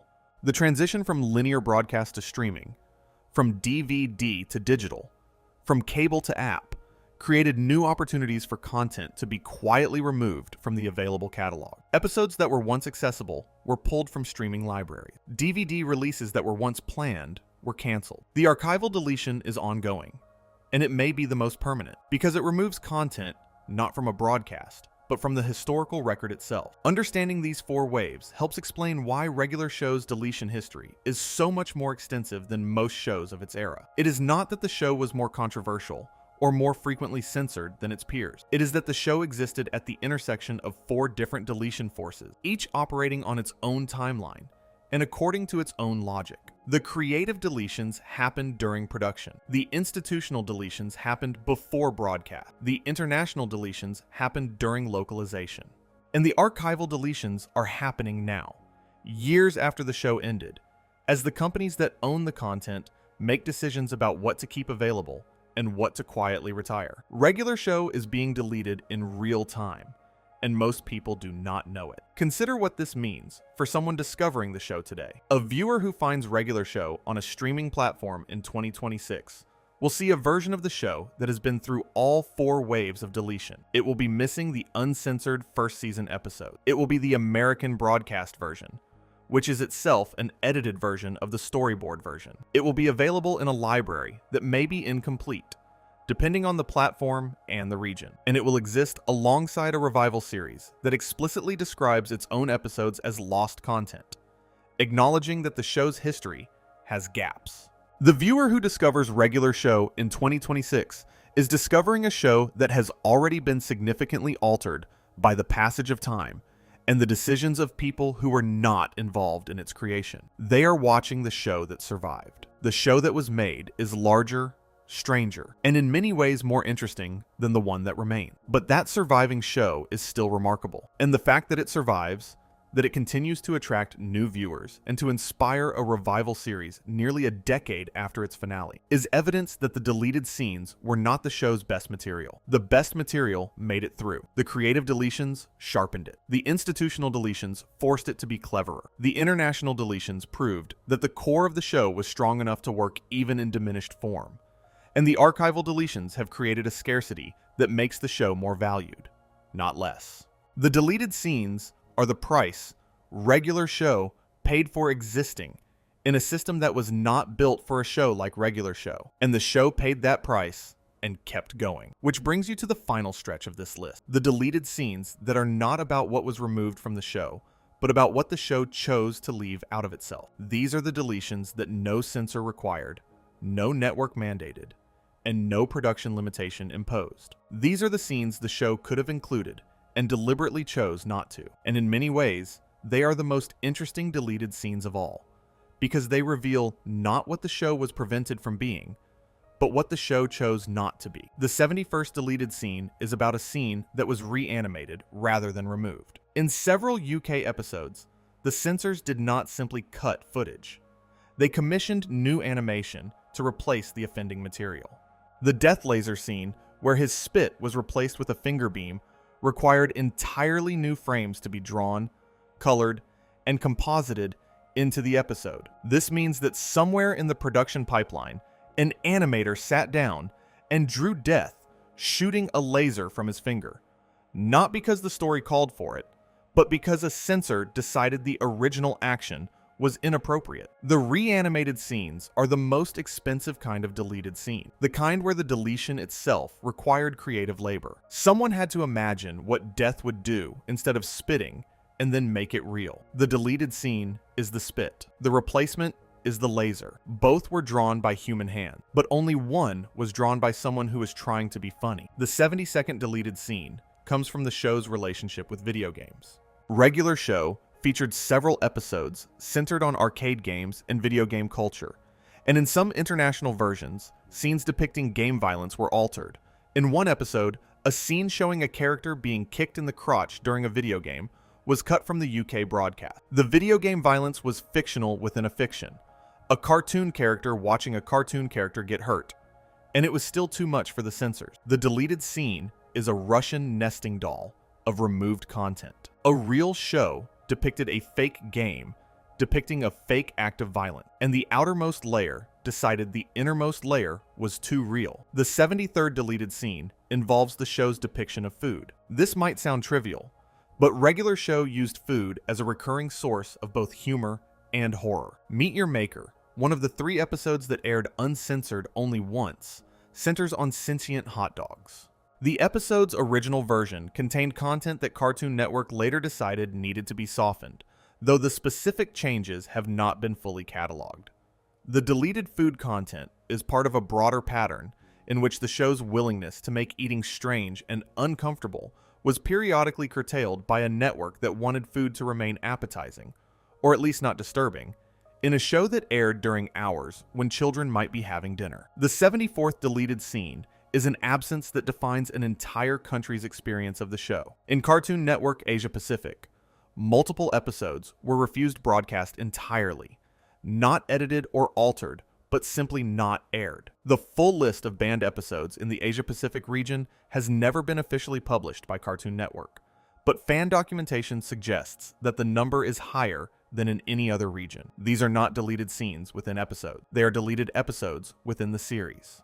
Viewers in the Philippines, Singapore, Malaysia, and other Asia-Pacific markets experienced a version of Regular Show with gaps in its episode numbering, stories that were referenced in later episodes but never seen, and character developments that happened off-screen because the episode where they happened was never permitted to air. The 75th deleted scene involves the show's use of innuendo, which was one of its most distinctive and most frequently censored features. Regular Show operated in the space between what it said and what it meant, using double entendres, visual gags, and contextual humor to communicate adult ideas without ever stating them directly. In the US version, the innuendo was preserved because it was, technically, deniable. A character saying something that sounds dirty but could be interpreted innocently falls within broadcast standard. But international censors, particularly in the UK and Asia Pacific, applied a different standard, removing content that could be interpreted as inappropriate,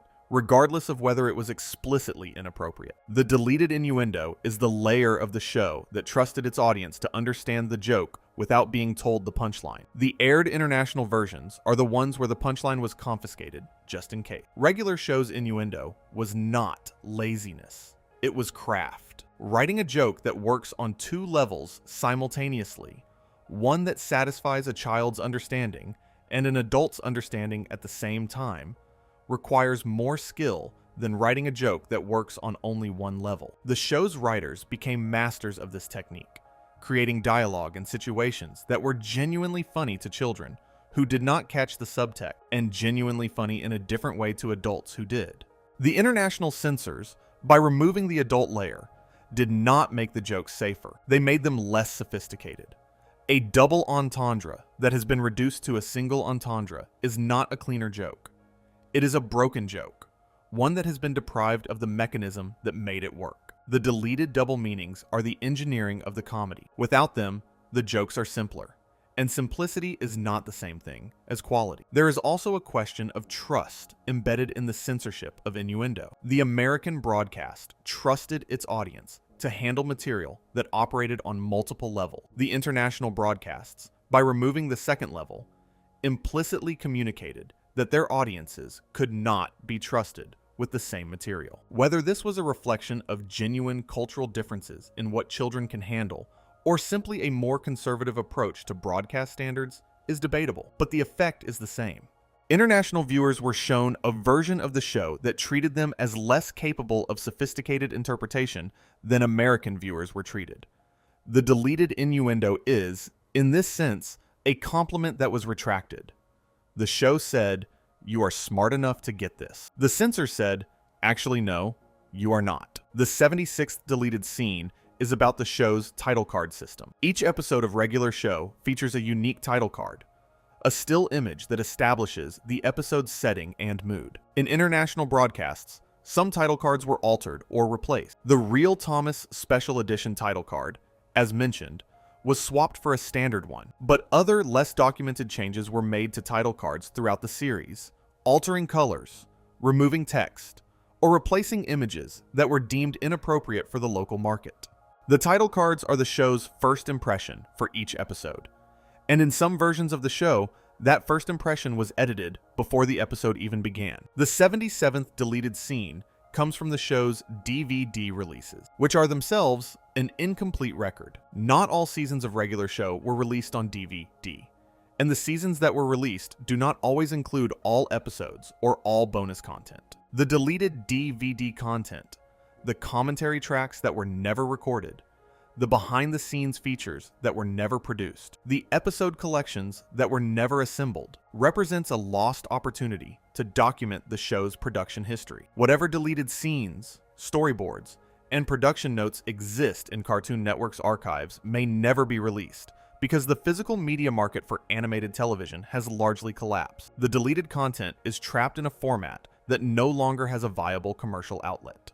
The 78th deleted scene involves a specific production decision that affected the show's entire visual identity. In its early seasons, Regular Show used hand-drawn backgrounds that gave the park a slightly rough, organic feel. As the show transitioned to digital production tools, the backgrounds became smoother and more consistent. The hand-drawn texture of the early episodes was not deliberately deleted, but it was gradually replaced by a cleaner aesthetic that matched the efficiency demands of television production. The early backgrounds are deleted scenes in the sense that the technique used to create them was abandoned. The park in Season 1 looks like a place someone drew with care and imprecision. The park in Season 7 looks like a place someone rendered with software. Both are beautiful, but only one has the texture of a human hand. The 79th deleted scene is about what the show decided not to say about its own characters. Throughout its run, Regular Show avoided explicitly addressing certain aspects of its characters' lives. Mordecai and Rigby's financial situations, their families' backgrounds, their educational histories beyond Rigby's expulsion from high school. These are topics the show touched on briefly and then moved past. The deleted character biographies, the full life stories of Mordecai and Rigby before the show begins, are implied but never told. The show gives you enough to understand who these characters are without giving you everything. What is deleted is everything, and it is deleted not by a censor, but by a creative team that understood that mystery is more interesting than exposition. The 80th deleted scene involves the show's treatment of technology. Regular Show is set in a world that resembles the present day, but feels aesthetically rooted in the 1980s and 90s. Characters use rotary phones, cassette tapes, and CRT televisions alongside modern technology.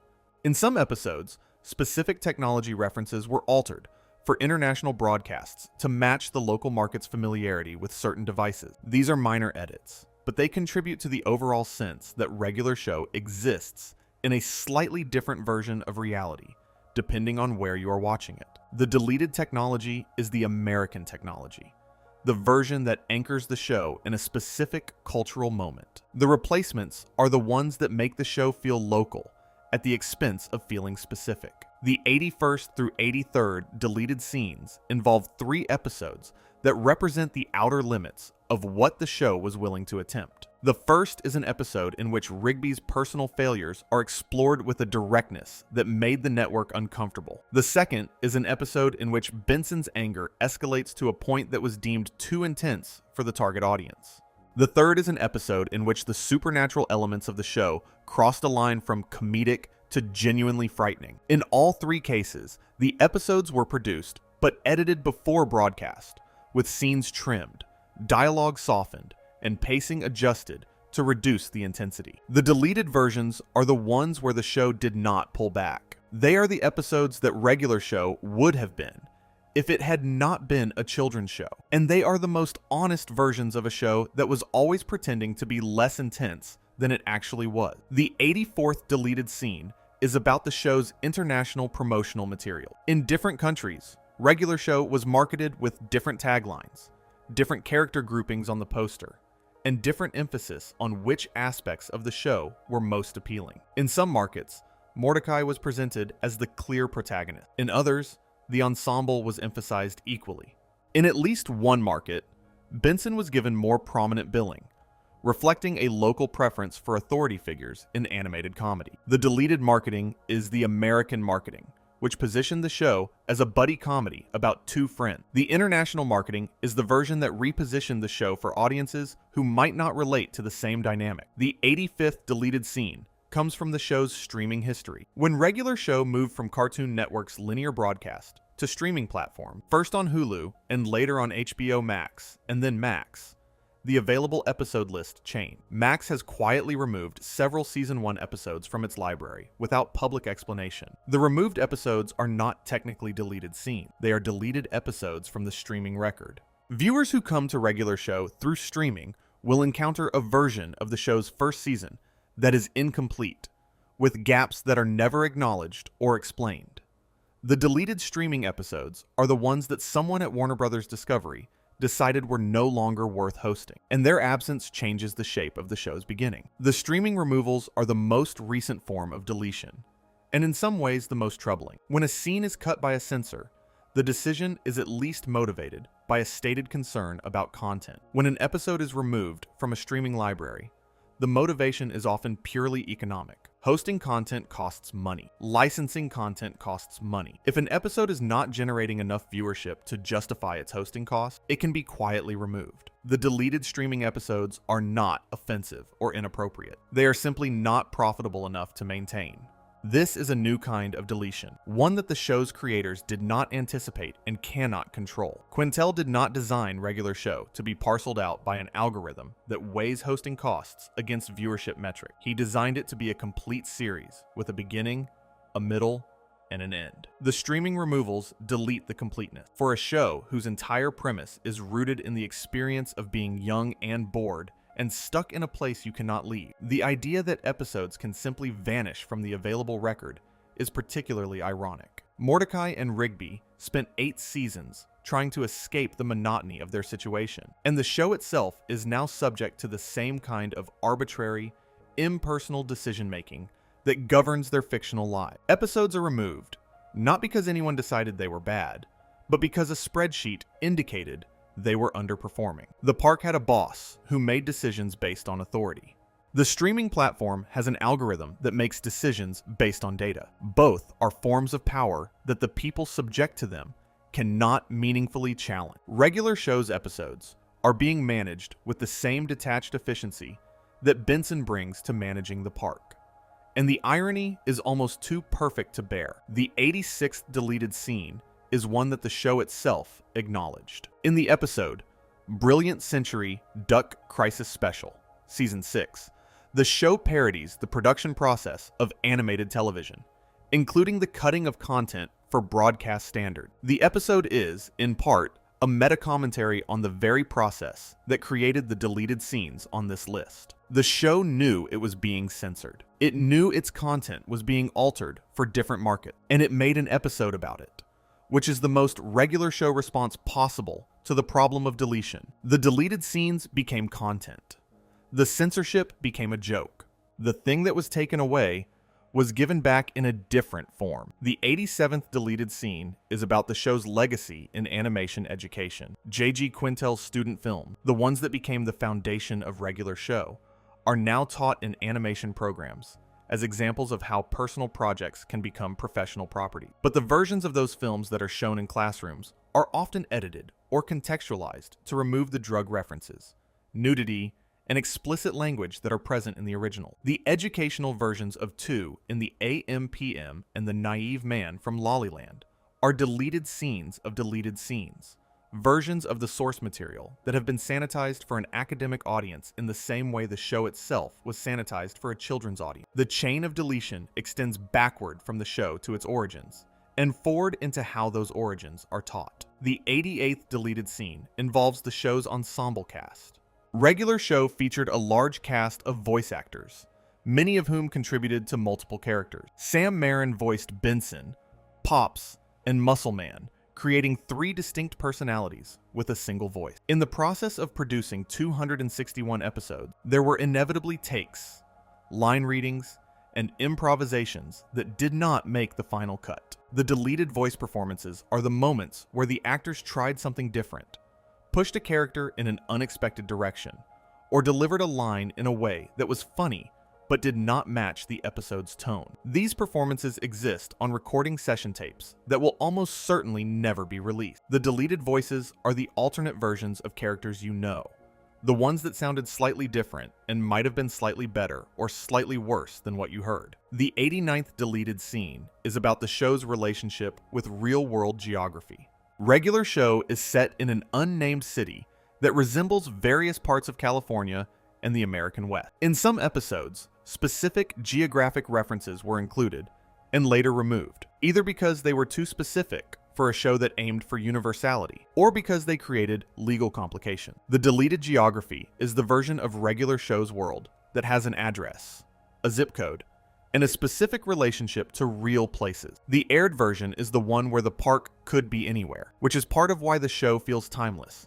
and part of why it feels slightly unreal. The 90th deleted scene involves the show's final season in a way that connects everything that came before it. When the park launched into space at the end of season 7, every Earthbound element of the show, the park, the city, the daily routine, was deleted in a single narrative move. Season 8 takes place almost entirely in space, and the familiar settings of the first 7 seasons are gone. The deletion of the park from the show's setting is the most dramatic deleted scene in the series, not because it was done by a censor or a network executive, but because it was done by the creator himself. Quintel deleted his own show's foundation and replaced it with something entirely new. The Earthbound version of Season 8, the one that might have kept the characters in the park for one more year, was never even pitched. The creator deleted it before it could exist. The space season is the most divisive creative decision in the show's history, and it is worth considering what was lost in the transition. For 7 seasons, regular show's identity was rooted in the park. The park was more than a setting.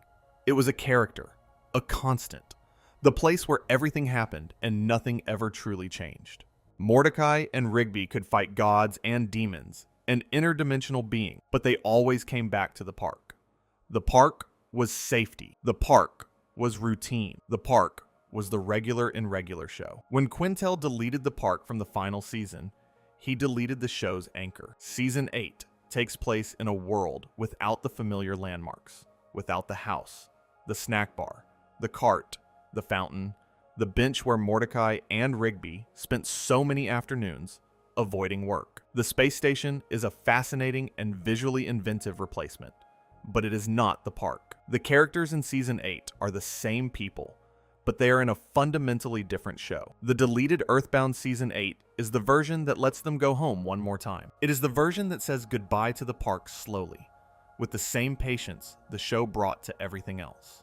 Instead, the show said goodbye to the park abruptly in the Season 7 finale, and spent its final year somewhere else entirely. Whether this was the right decision depends on what you think regular show is ultimately about. If the show is about growth and change, about the necessity of leaving comfortable places in order to become who you are supposed to be, then the space season is the perfect culmination. The characters leave the park because they have outgrown it. They enter a new world because their old world can no longer contain the story the show needs to tell. The space season is not a departure from the show's theme. It is their fullest expression. But if the show is about the beauty of ordinary life, about finding meaning in small moments and unremarkable places, then the space season is a betrayal of the show's core promise. The park was the ordinary place. Space is the extraordinary place. And the show that spent 7 seasons arguing that ordinary life is worth paying attention to spent its final season in the most extraordinary setting imaginable. The deleted Earthbound finale is the version that stays true to the original promise. The aired space finale is the version that argues the promise needed to be broken. Quintel has said that the idea of sending the characters to space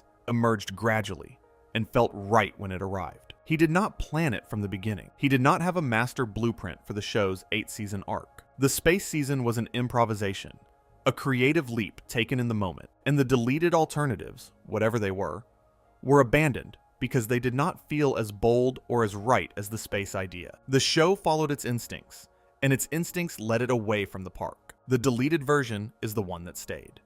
The aired version is the one that left. And the fact that the show ended with the characters returning to the park in the time jump, 25 years later, suggests that even the show itself knew that leaving was only meaningful if it was followed by coming back. The 91st deleted scene is about the silence between jokes. Regular show had a distinctive rhythm, a pattern of setup, escalation, an absurd payoff that became its signature. But the rhythm of the aired episodes is not always the rhythm of the storyboard. In the boarding process, pauses were sometimes longer, reactions were held for extra beats, and the comedic timing was slightly different from what ended up on screen. The deleted timing is the version of the show that breathed differently, where jokes landed a half-second later and silences lasted a half-second longer. Timing is invisible until it changes, and in the difference between a storyboard's rhythm and a broadcast rhythm, there is an entire deleted version of the show's comedic personality. The 90-second deleted scene involves the show's approach to grief. Regular show dealt with loss in several episodes, most notably in the deaths of minor characters and in the eventual sacrifice of Pops in the finale. But the show's treatment of grief was often compressed by the demands of the 11-minute format. Characters who experienced loss in one episode were frequently back to normal in the next. The deleted grief, the episodes where Mordecai and Rigby and the others sit with their sadness longer than 11 minutes allows, was never written because the format did not permit it. The show's structure deleted the emotional aftermath of its own event. Every time a character lost someone and was fine by the next episode, the scene where they were not fine was deleted by the clock. This is perhaps the most fundamental form of deletion in the show's history, because it is not imposed by a censor or a network, but by the medium itself. 11 minutes is not enough time to experience loss and process it. It is barely enough time to experience loss and acknowledge it. The show's format required its characters to recover from grief at a speed that no real person could match, and the compression of that recovery is a form of emotional deletion. The scenes where Mordecai sits in his room and cannot stop thinking about someone he lost do not exist, because there is no room for them in an 11-minute episode that also needs to include a supernatural threat, a comedic set piece, and a resolution. The deleted grief is the realistic grief, the kind that takes days and weeks and months rather than minutes and seconds. And its deletion changes the show's emotional landscape in ways that are easy to overlook, but impossible to unsee once you notice them. The characters in regular show are remarkably resilient, and their resilience is partly a character trait and partly a structural necessity. They recover quickly because the show cannot afford to let them recover slowly. The deleted slow recovery is the human version of grief. The aired fast recovery is the cartoon version. And the difference between them is the most revealing deleted scene of all, because it shows you the gap between what the show wanted its characters to feel and what the format allowed them to express. This limitation became most visible in the finale, where Pops' sacrifice carries the weight of the show's entire emotional history. The finale gives the audience time to feel the loss, extending the final sequence into a montage that allows the sadness to land. But even the finale, at roughly 22 minutes for a double-length episode, cannot give grief the time it truly requires. The show's greatest loss is compressed into the same format that compressed every other loss. The difference is that the finale acknowledges the compression by ending with a time jump that skips over the hardest years. The 25 years between Pops' death and the characters' reunion is the longest deleted scene in the show, a quarter-century of grief and recovery, and life that the show chooses not to depict. It is the ultimate act of emotional deletion, and it is the one that makes the ending work, because what you imagine is always more powerful than what you are shown. The 93rd deleted scene is a philosophical one. Throughout its run, regular show explored themes of mortality, purpose, friendship, and the passage of time with a depth that surprised critics and audiences alike. But for every philosophical idea the show explored, there were others it touched on and retreated from. Episodes that began with ambitious thematic premises sometimes had their conclusions softened or simplified before broadcast, either because the writers could not resolve the idea in 11 minutes, or because the network pushed back on content that was too heavy for the target demographic. The deleted philosophy is the version of regular show that followed its deepest ideas to their logical conclusion, instead of pulling back at the last moment. It is the show that treated its audience as adult, and it exists only in the storyboards that were revised before they reached the screen. The 94th deleted scene involves the show's use of montage. Regular show frequently used montage sequences set to music, compressing time and conveying emotional information through a combination of images and sound. In some international versions, the music driving these montages was replaced, as mentioned earlier, changing the emotional texture of the sequence. But in other cases, the montages themselves were shortened, with individual shots removed, to bring the episode within a tighter runtime for markets that had different commercial break structures. The deleted montage shots are the moments where the show was breathing, where it was taking its time to let you feel something before the next plot point arrives. The deletion of those shots is the deletion of time itself, and with it, the deletion of the specific feelings that only exist when you are given time to have them. The 95th deleted scene is about the show's writer's room, a space that generated far more ideas than the show could ever use. Regular show's writers met regularly to pitch episode concept, and the process was competitive. Ideas were presented, debated, and either greenlit or shelved. The shelved ideas, the ones that were interesting but not quite right, are the most consistent source of deleted content in the show's history. Every season, dozens of episode concepts were pitched and rejected. Some were reworked and eventually produced in a different form. Others were abandoned entirely. The writer's room is the factory floor of deletion, the place where regular shows' possibilities were narrowed down to the 261 episodes that survived. The 96th deleted scene is about the show's approach to romance beyond Mordecai's storyline. Rigby's relationship with Eileen developed slowly over several seasons, and Muscleman's relationship with Starla was a recurring element throughout the series. But both of these relationships were explored in less depth than Mordecai's romantic entanglement, and there are indications that early plans for Rigby and Eileen's relationship included more development than what aired. The deleted romance is the fuller version of these secondary love stories, the one where Rigby's growing affection for Eileen and Muscleman's devotion to Starla were given the same narrative weight as Mordecai's drama with Margaret and CJ.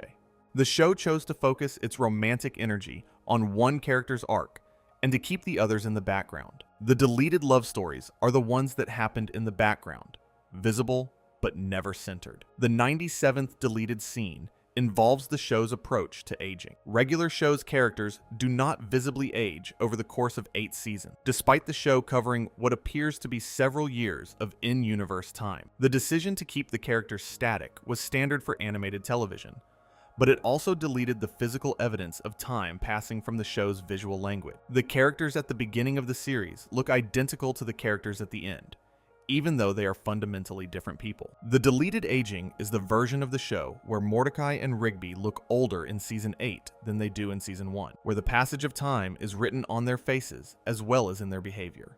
It is the more realistic version, and it was deleted by the conventions of the medium. The 98th deleted scene is about the show's end credit. Regular show's end credit sequences were brief, running over a standard Cartoon Network bumper, but in some episodes, extended end credit sequences were produced and then shortened for broadcast, cutting visual gags and additional animation that played over the credit. The deleted end credit content is the show's farewell for each episode, the final images it wanted to leave you with before the next show began. In most cases, these images were cut to make room for network promo, which means that the deleted regular show content was replaced by advertisements for other shows. The last thing you saw after a regular show episode was supposed to be regular show. Instead, it was a promo for something else. The show's goodbye was deleted and replaced with someone else's hello. The 99th deleted scene is the one you are listening to right now. This essay is, itself, an attempt to reconstruct deleted content from fragments, interviews, wiki entries, fan documentation, and the gaps between official accounts. Much of what has been described here exists in incomplete form. The full list of censored scenes across all international markets has never been compiled in one place. The complete archive of storyboard changes has never been released. The total number of episode concepts that were pitched and rejected is unknown. This essay is a map of absences, and the map is necessarily incomplete. The deleted scenes of regular show are more extensive than any single account can capture, because deletion, by its nature, erases the evidence of its own occurrence. What you have heard tonight is not the complete list. It is the list that can be reconstructed from what survived. The 100th and final deleted scene is the one that brings everything full circle. On September 6th, 2010, a cartoon aired on Cartoon Network in which a raccoon said something unrepeatable to a blue jay in a house they had just destroyed with a magical keyboard. The line was spoken, heard by whoever happened to be watching, and then erased. It was replaced with something safer, something that could be repeated in syndication and on streaming platforms, and in classrooms where children might be present. The original line, the one with the letters standing in for words that everyone understood, became the first in a long chain of deletions that would continue for 8 seasons and across dozens of countries. Every cut, every redub, every reanimated scene, every banned episode, every scrapped concept, every abandoned storyline, every softened joke, and every replaced soundtrack is part of the same process that began that night. Regular show was always being edited. It was always losing pieces of itself. And what you watched, whatever version you watched, wherever you watched it, was always less than what was made. That is the nature of a show that ran for 8 years on a children's network while constantly trying to be something more than a children's show. The deleted scenes are not failures. They are evidence of ambition. Every cut represents a moment where the show reached past its boundaries and was pulled back. Every banned episode is a story the show wanted to tell and was not permitted to tell in every market. Every censored line is a joke the show thought was worth making, even if someone else disagreed. The deleted content of regular show is not the waste material of a production process. It is the shadow of the show's truest self, the version that existed in the minds of its creators before the network. The censors, the market, and the format had their say. And the fact that regular show survived this process, that it remained funny and strange and emotionally resonant, despite losing pieces of itself in every country where it aired, tells you something about the show's core strength. The deleted scenes could be removed because the remaining scenes were strong enough to carry the weight. The censored jokes could be cut because the uncensored jokes were still there. The banned episodes could be withheld because the unbanned episodes still told the story. Regular show was built to withstand deletion. It was designed, whether consciously or not, with enough depth and enough redundancy that no single cut could break it. The show's architecture was deletion-proof, and that is perhaps the most remarkable thing about a show that lost more content than most shows ever produce. And that resilience is not accidental. It is built into the show's DNA, into the way each episode functions as a self-contained story that does not depend on information from other episodes to work. You can remove an episode from the running order and the surrounding episodes still make sense. You can cut a scene from an episode, and the remaining scenes still tell a complete story. You can replace the dialogue, and the jokes still land. You can change the music, and the emotions still register. Regular show was built with redundancy at every level, not because the creators anticipated the scale of deletion that would occur, but because the format of 11-minute episodic animation naturally produces stories that are resilient to interference. Each episode is a fortress. Each scene within that episode is a room within the fortress. You can seal off rooms and the fortress still stands. That is what makes regular show's deletion history so fascinating. The show was designed to be modular, and the deletions proved it.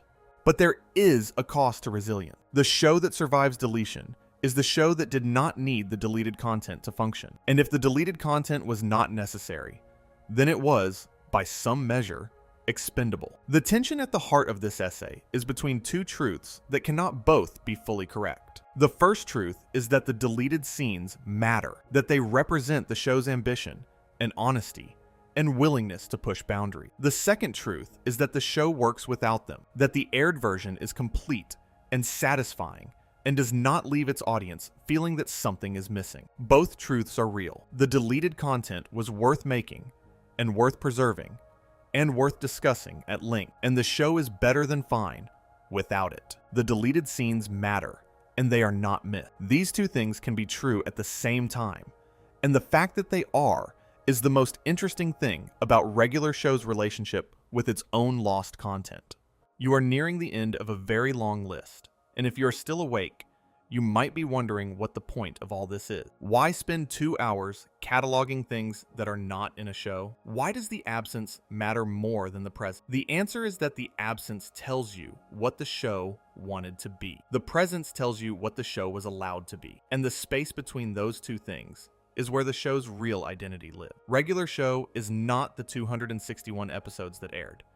It is not the storyboards that were revised. It is not the censored scenes that were cut. It is not the student films that preceded it. It is all of those things together. The full record of everything that was imagined and attempted and produced and cut and banned and restored and lost. The complete regular show is the one you cannot watch because it includes everything that was removed. But you can imagine it. You have been imagining it for the last 2 hours. And the show you have been imagining is bigger and stranger and more honest than the one that aired, because it includes everything the show wanted to say and everything it was told it could not. If you think about it long enough, every show you have ever watched is a collection of deleted scenes. Every frame that made it to your screen is the survivor of a process that discarded hundreds of alternatives. What makes regular show different is the scale and the visibility of its deletion. Most shows hide their editing. Regular show's editing is documented in wiki articles, fan compilations, side-by-side comparison videos, and international broadcast record. The show's deleted scenes are part of its public history in a way that most shows' deleted scenes are not. Regular Show did not just make a show, it made a show and a shadow of a show. And the shadow is almost as interesting as the thing that cast it. You started this essay with a raccoon saying something he was not supposed to say. You end it with the understanding that the entire show is built on things that were not supposed to be said, not supposed to be shown, not supposed to be aired, and not supposed to survive. But they did survive in recordings and archives and fan memories and international broadcast differences and storyboard fragments and student films that predate the show by half a decade. The deleted scenes of Regular Show are not gone. They are just harder to find. And the fact that you are still looking for them, years after the show ended, is proof that what was deleted still matters. If you found something worth carrying away from this, subscribing helps more than you would think. Thank you for staying. I will see you in the next one.